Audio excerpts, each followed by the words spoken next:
Hey folks, this is Rhykker with a gaming news wrap-up video where we discuss the happenings of the week. This week's topics include RuneScape's developers shutting down a massive mod project, China harming its gaming industry, new details about Diablo 2 Resurrected, and more. As always, discussion timestamps can be found in the description below. But right before you skip ahead, just a quick reminder to ring that sub notification bell to be alerted to new Saturday episodes and stay up to date with gaming news highlights. Now, before I move on, just a quick word from this video's sponsor, Squarespace. I built my website, Rhykker.com, using Squarespace, and I was able to do everything myself, quickly and easily, and with zero education in the field, all thanks to how easy Squarespace is to work with. Watch how easily I updated my Diablo 3 pages with my latest video content for Season 24. Just a few intuitive clicks, no knowledge of coding required, absolutely painless. I've never had an easier time making a professional looking website. Basically, if you want to build a website, I recommend Squarespace. And Squarespace is currently offering my viewers 10% off your first purchase with them. Just go to squarespace.com/Rhykker or click the link in the description to sign up and start building your online presence. That's squarespace.com/RHYKKER and use code Rhykker to get started today. In our first quick story, the remake of Star Wars Knights of the Old Republic, one of the best games of all time, has been revealed. It'll first release on PS5 and PC before coming to other consoles in the future. This confirms leaks we reported on back in January from journalist Jason Schreier. Lead producer Ryan Treadwell wrote, quote, "We're rebuilding it from the ground up with the latest tech to match the groundbreaking standard of innovation established by the original, all while staying true to its revered story." Better, stronger, faster. On to some quick World of Warcraft news. In an absolutely outrageous move, Blizzard has begun a crusade against gardeners, making explicit their discrimination against people of this marginalized profession. In upcoming patch 9.1.5, they're changing the names of two achievements.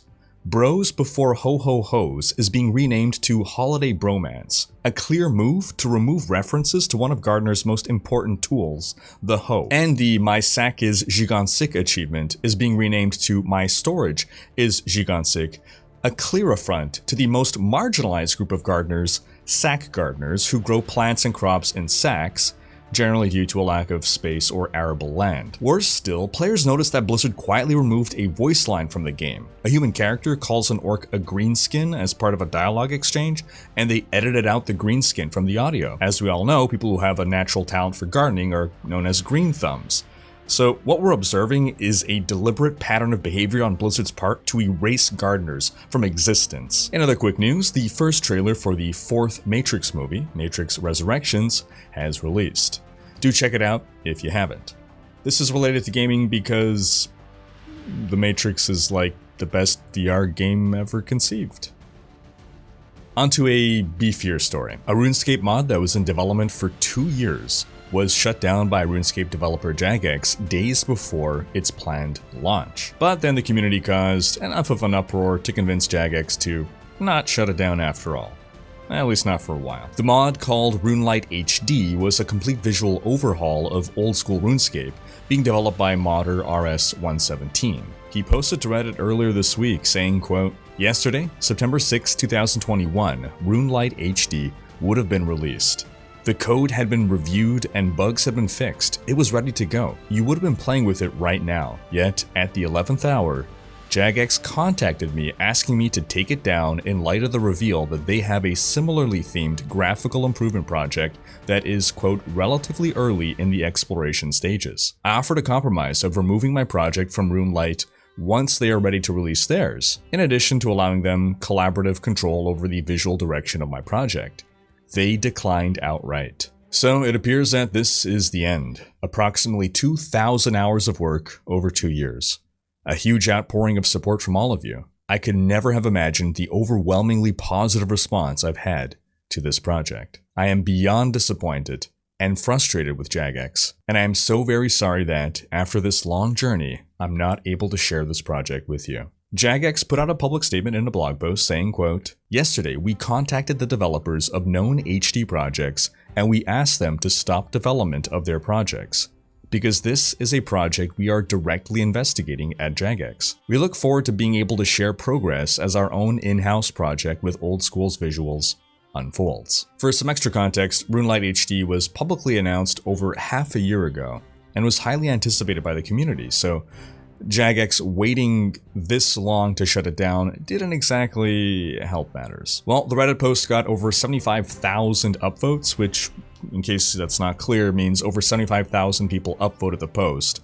And so enough pressure was put on Jagex that they posted an update blog saying, quote, "Yesterday, we aimed to clarify our stance on third-party HD clients and other projects that seek to radically change the visual appearance of the game. We hear your feedback loud and clear, and we've been discussing that feedback all day, and while discussions continue, we absolutely intend to act on it. Our conversations today have also included 117scape and Adam from RuneLite, and we are actively exploring options on how we can work together to offer 117scape's plugin as a bridge until our own version is ready for release." So it sounds like they will be accepting that compromise solution after all. All it took was a little public shaming. In other news, the Chinese government continues to wage its culture war on gaming, which has caused stock prices for NetEase and Tencent, China's two gaming giants, to drop. Last week we discussed how China passed new regulations to limit minors to 3 hours of video games per week. Well, now they are also apparently telling gaming companies that they must enforce new regulations to break from the, quote, "solitary focus of pursuing profit, remove obscene and violent content, and avoid unhealthy tendencies such as money worship and effeminacy." Effeminacy.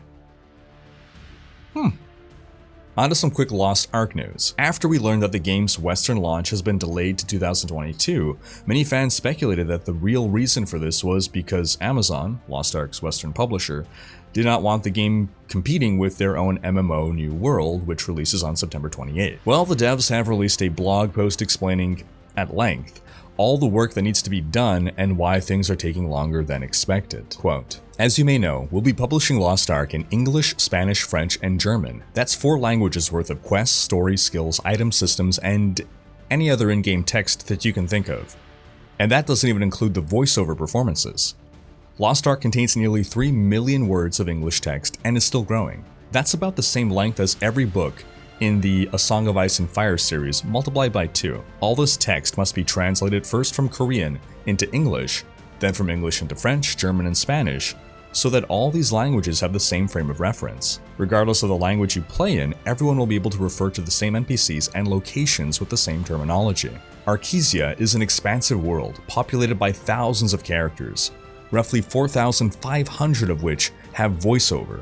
We have spent many weeks in the recording studio with voice talent, and have also engineered each sound file to ensure the demonic special effects are suitably menacing. Music plays an important role in the game, whether it's setting the mood for pivotal dramatic moments or whether it's a half-dozen characters singing a hearty musical number in an ode to a blacksmith getting his mojo back. Lost Ark showcases several songs that have been fully localized. We want to make sure our players enjoy a thoughtful, emotional connection to these events. Once the localized text and audio is integrated into the game, we make sure everything's polished and looking good. Korean as a language is much more economical in terms of space than English or German. And with as many complex systems and mechanics as Lost Ark, we rely on our localization QA team to let us know when the text is bursting out of its UI seams.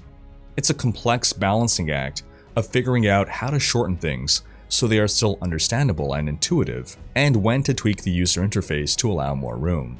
We want you to feel like this game was made for you, and all that takes time, creativity, and a lot of love. Infrastructure. Lost Ark has been operating in South Korea since 2018, but expanding it into the West has introduced some interesting challenges when it comes to the game's new infrastructure. We've been working hard to ensure Lost Ark operates smoothly for players in our supported regions. When publishing the game in a span of new regions, one of our goals was to reduce the latency our customers could experience due to their varied locations. To accomplish this, we made the decision to deploy Lost Ark in multiple data centers on the North American East and West coasts, as well as in Europe. Sounds simple enough, right? It turns out using multiple data centers required altering the topology of the server architecture. so tech changes were necessary to get everything working with our internal services. It then took a combined effort from both Amazon Games and Smilegate RPG engineers to configure servers across regions for centralized services and to make the game run on completely new hardware. On top of all that, the sheer amount of services required to operate in any given data center are not insignificant. Between game servers, back-end services, and databases, over 60 different systems are needed in each data center. Not only do these systems need to be manually stood up, but each has its own requirements for configuration, communication access, hardware specs, and more. We've been working around the clock with Smilegate RPG in both the Pacific and Korea time zones to ensure everything is prepared for Lost Ark, and that all aspects of the game are working and communicating properly with all necessary services. Between Smilegate RPG and Amazon Games, we've applied nearly 4 person-years of effort to accomplish this. And that doesn't include the additional time taken to ensure things like customer service, analytics, login processes, and a host of other tech are operational. There's been a lot of work, but we're excited to deliver this incredible game to fans new and old. So that's a lot of words to say. Guys, believe us, this isn't because of New World. The localization part in particular made me realize how important it is to them, and honestly how important it is in general, for this to not just feel like a poorly translated Korean game. Onto Diablo news. We got a big post by PezRadar explaining why certain features were removed, changed, or excluded from Diablo 2 Resurrected. Console lobbies / chat update. During the early access beta, we identified and fixed a bug preventing console players from grouping up in multiplayer. As we progressed, this system was working as intended for the open beta during our testing. And when we modernized the D2 experience for the console, we designed the game so players didn't have to rely on lobbies to play with others. Instead, players can invite their friends into their game directly, or utilize the Party Finder to join up alongside other players with similar objectives. With that said, over the past couple of weeks, we have seen many discussions and expressed concern over the difficulty of joining the appropriate games based on a player's current activities. In beta, finding other parties on console was confined to a few conditions. For example, if a player was on an identical quest as you with a similar character level and the same difficulty, you can join into that other player's multiplayer session. For modes such as PvP or the cow level, console lobbies don't propagate until you hit a few minimum requirements. For PvP, players need to reach level 9. For the cow level, players need to complete that challenge on their own front first. For these two modes, once those conditions have been met, console lobbies of those activities will become visible for those players. There's also a free roam option players can opt into if no quest is selected. There is no quest restriction, but players that share similar levels and identical difficulty will be able to share a multiplayer session. A lobby is automatically converted to free roam once a player's character completes the initial quest that a lobby started as in that multiplayer session. Following our beta, we've seen many console players requesting more options to better navigate activities in multiplayer. We've added bosses and zones tabs to the Party Finder, so players can better coordinate on that front, alongside the Pandemonium event, Uber Diablo event, and PvP/dueling. Some console players have also requested the option to create custom lobbies. That is not a feature we're supporting at launch, but as we progress, we'll continue to monitor feedback on this topic after the launch of the game. I'll leave up the screen with some of the additional parameters that we have here, but now while I personally would prefer to have the ability to create and name your own custom lobbies, I can't see that being cumbersome for a controller setup. You don't have a keyboard, you can't easily type things in, and it does seem like they've added now a good number of options and steps to ensure that people can properly group up for activities that are common to D2R's endgame. Going back to the post, onto TCP/IP support. Quote, "We initially announced the removal of TCP/IP support in our beta blog, noting that this functionality would not be present in the beta or in the final game. We want to take this time to share our insight on why we removed this feature. Following the tech alpha, we learned that this functionality was enabling significant security-related issues to our game. We're aware that removing this feature adds a large hurdle for talented multiplayer modders in our community. Still, our priority is to keep this game's ecosystem as secure as possible for all of our players. Despite this change, a form of modding will still be possible. Players will have the ability to modify specific files which include adjusting values of items, skills, and more. However, keep in mind the classic client of Diablo 2 will still exist, and that is not going away. Multiplayer mods will still be able to exist and thrive on that platform by our community there. Now, on the topic of TCP/IP, I know a lot of people believe that Blizzard removing this was just an anti-piracy measure, that the security vulnerabilities are just things that affect their pocketbook, basically. And maybe that is the case, I don't know, we don't know for sure, but I've seen someone who's familiar with server architecture and all manner of computer stuff that's way over my head, argue that piracy in this case might actually be the last concern they have. That the security concerns that they're talking about are things that could potentially affect closed BattleNet. I know a lot of people argue, well, TCP/IP characters, they're offline characters, you can't take them onto closed BattleNet, nothing you do on TCP/IP or anything that happens there can affect closed BattleNet. But it is a game mode that enables multiplayer play. There is information being sent. It's not being sent to Blizzard servers, but it's being sent between two different players. But still, that information is being sent, and bad actors can look at how that information is being sent and analyze how that information is being sent to get more information about how information is sent to, and received from, for that matter, the BattleNet servers. Think of it this way. Closed BattleNet is a vault in a bank, and TCP/IP is a replica vault in your living room.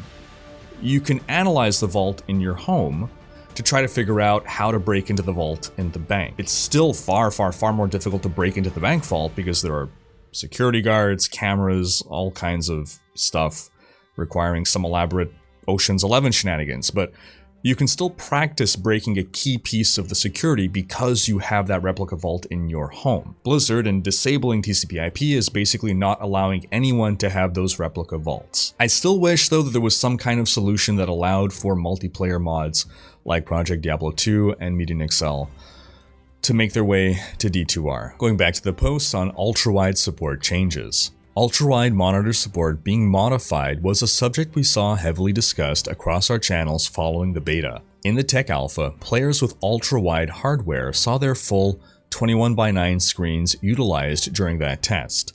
However, during that test we identified limitations affecting those players and others. For example, the AI failed to sense the player and trigger attacks. Furthermore, players with 21:9 monitors were able to pull many more monsters into battle at a range limit beyond the original game's intention. In a scenario where players, for example playing a ranged class, were attacking monsters, players with 21:9 monitors could hit enemies with that extra screen space, but the monsters would not pull or react, but could still be defeated. Ultimately, the AI doesn't register getting hit from that additional distance a 21:9 monitor provides. That's not intended, especially if you're sharing a game with a 16:9 user. To protect the integrity of everyone's experience and promote an equal playing field for all, those with ultra-wide monitors will be able to have their game screen purview extended to 19:9, the maximum length of the in-game limitation zones, with a vignette on the sides of the game screen.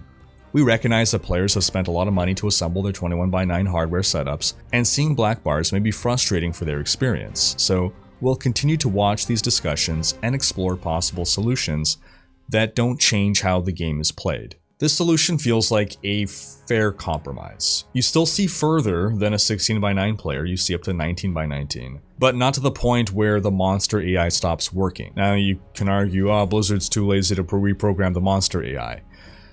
Reprogramming the monster AI would also affect monster behavior for all players. Now you're going to have ranged characters in 16:9 shooting off screen and triggering monsters from further away than was previously possible, which is going to change how the game's been played. Now we also got this week an official launch time confirmation for D2R. It releases on September 23rd at 8 AM Pacific. The Switch version of the game, which we haven't heard too much about, is also confirmed to be launching on the 23rd, with pre-orders opening up closer to release. This week also saw the launch of the final two class trailers, the Assassin and the Necromancer. Bone Spear is looking great. Lastly, we got confirmation on how spawning Uber Diablo will work in D2R. Uber Diablo, or the Diablo clone, was a super strong version of Diablo added to Diablo 2 originally as a means of flushing duped items from the economy. The Stone of Jordan ring was a commonly duped item, so much so that it became the trade currency of Diablo 2 for a time. By selling SOJs to vendors, you can get Uber Diablo to spawn. It was a really cool event that the devs added that at once was an event and a solution to a problem. Now, when you joined a game on Battle.net, you were assigned a server with a specific IP. Multiple servers shared the same IP, so we can have, you and I could be in different games, but on the same server with the same IP. Now, by collectively selling between 75 to 120 SOJs to vendors in games sharing the same IP, Uber Diablo would then spawn in every Hell difficulty game on that IP. And to take it a step further, advanced players found ways to sniff IPs, to join specific servers and collaborate and know where Uber Diablo was about to spawn and help funnel the SOJs into the right servers to get the Uber Diablo to spawn. It was a whole subculture there on MIRC and everything. But nowadays people have been wondering, okay, well, how's it going to work in D2R? Well, we now have an official answer. In single player, selling a single Stone of Jordan to a vendor will summon Uber Diablo. On Battle.net, you need to sell between 75 and 120 as it was in the past. However, this means that if duping will be fixed in D2R, as Blizzard says, then selling SOJs to vendors will be much more rare, meaning Uber Diablo will not be spawning nearly as often, meaning that it will be tremendously more difficult to acquire the Annihilus charm that he drops. Now, this isn't necessarily a bad thing, but it will create a different experience, and it may frustrate some people who are build completionists. And that's going to wrap up this week's video. But do be sure to have checked out last week's video, in which we discussed Blizzard's current plans for shared versus individual loot in Diablo 2 Resurrected. Thanks for watching. Special thanks to my Twitch, Patreon, and YouTube supporters for making these videos possible. If you like what you see on this channel and want to support the creation of more content, you can consider pledging on YouTube or Patreon and unlocking behind-the-scenes content, monthly virtual hangouts, and more. If you enjoyed this video, please share it, check out these other videos, and subscribe to join Rhykkers Raiders for more gaming content.